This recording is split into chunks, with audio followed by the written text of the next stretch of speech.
So we're going to talk about a project that I was part of and that Spencer Johnston in the entomology department was also part of.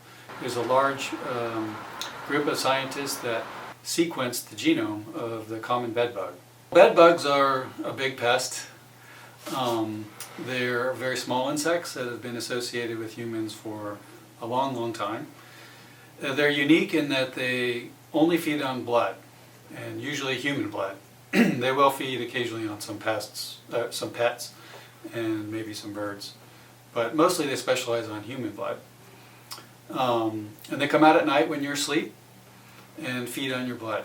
And so they were around for thousands of years, but with the advent of modern pesticides, they all but disappeared from the industrialized world in the 1950s.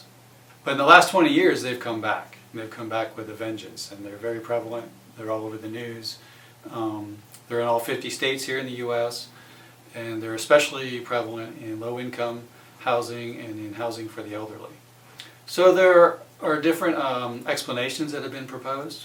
I think it has to do with the fact that there's a lot more global travel now. People move around more, they move things around more, so they can move bedbugs around with them. But also bedbugs have developed resistance to all of our known insecticides. By sequencing the DNA, obtaining the genome, we've identified all of the genes that are in a bedbug. So this opens up the possibility for us understanding why it is that bedbugs have resurged and why they have become so successful.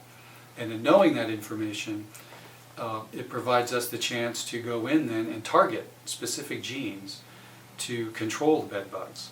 If we know which genes are critical for their survival, we might be able to shut those genes down or alter them in some way to prevent bedbugs from being able to survive.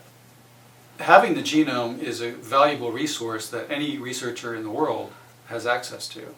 And so many people are looking at specific genes for, say, insecticide resistance that they might be able to overcome by developing new insecticides that the bedbugs are not resistant to.